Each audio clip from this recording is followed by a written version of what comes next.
You're on camera. Welcome again, Dadhichi here from astrology.com.au. I didn't get a chance to wish all of you a happy new year. I've been travelling and caught up in the usual stuff that astrologers do, especially with the website. But look, I'm a little bit annoyed tonight, I have to be honest, and I'll tell you why in a minute, but just let me rewind. I've always felt there are two types of people in life. There are what I call the reactors, and then there are what I call the actors. Unfortunately tonight I am a reactor, and the reason for that is I've had some, I suppose, messages from people debunking astrology and basically poo-pooing the idea that because here on YouTube I've been pretty much talking a lot about the 12 sun signs, that it's a whole lot of BS. Well, as I tried to explain to one visitor in particular, that firstly we've got limited time here on YouTube, so I try to keep things as succinct as possible. And of course, many people that are coming here are not versed in all the technicalities of astrology. Therefore, I guess I try to give them a few bite-sized morsels of astrology, which, okay, let's agree. Sun sign astrology is pretty broad-based. And for those of you who want a bit of a quick start into let me throw you into the deep end a little bit and just explain that yes, there are other planets. I think we all know that, but when you're talking to 300 million people, it becomes a little difficult plotting the position of Mercury, Mars, Jupiter, Saturn, Uranus, the nodes and the other subplanets to give everyone a precise reading, which is why we generally stick to sun sign astrology and Western astrology.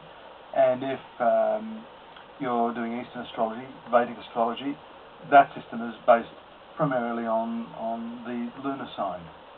Now, in any given 30-day period, we have millions of people born within one star sign. Of course, the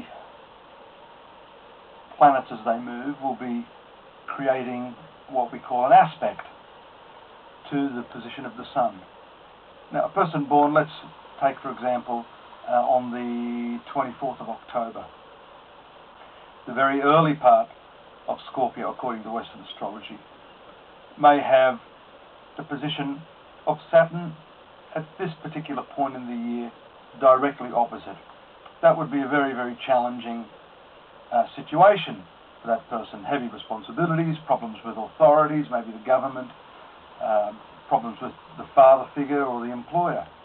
Now, a person born at the tail end of Scorpio, let's say around the 21st of November, is obviously not going to have the full impact of Saturn on his position of the sun for at least 2.5 years.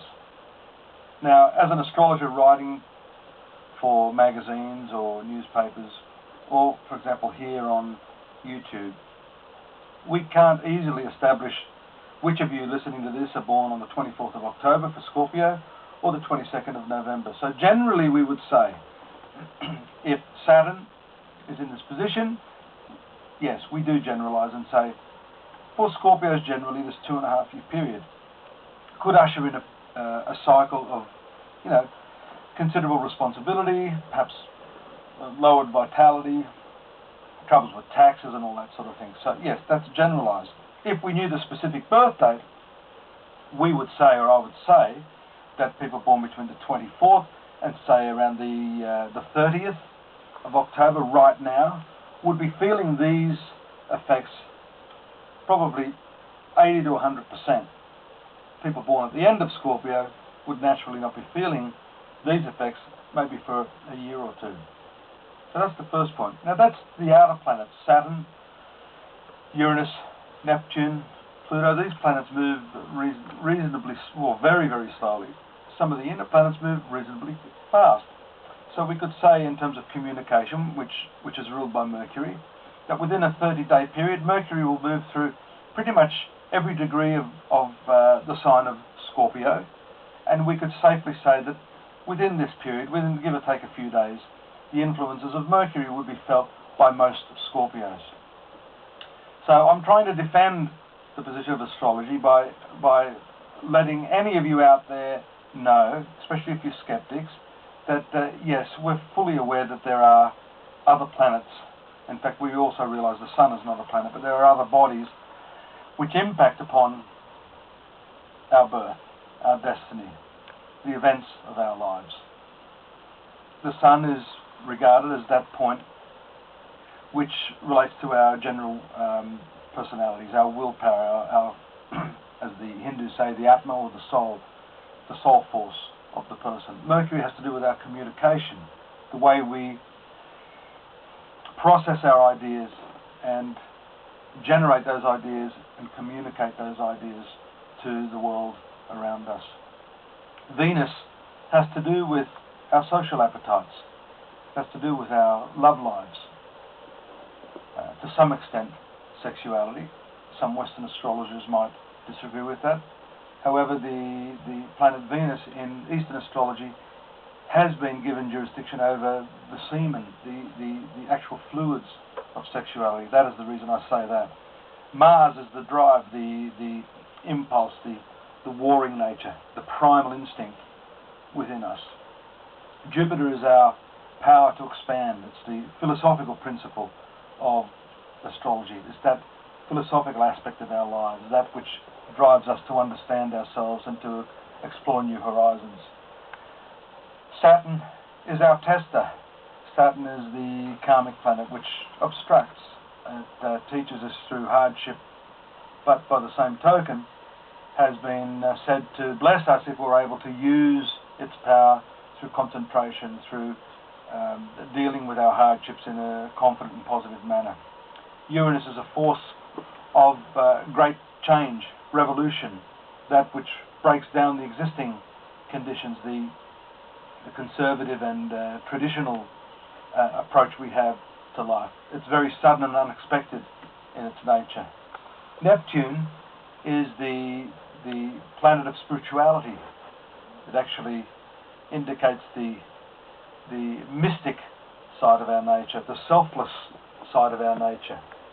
And of course Pluto is the process of regeneration. To some extent it relates to death, but in a living sense it relates to the process of time, the breakdown of the things in the finite world. Time reduces everything from birth to death to its constituent elements, and this is ruled by Rudra in the Hindu system. Rudra is time, process of remanifestation, the phoenix rising out of the ashes as the symbol that astrologers use depicts.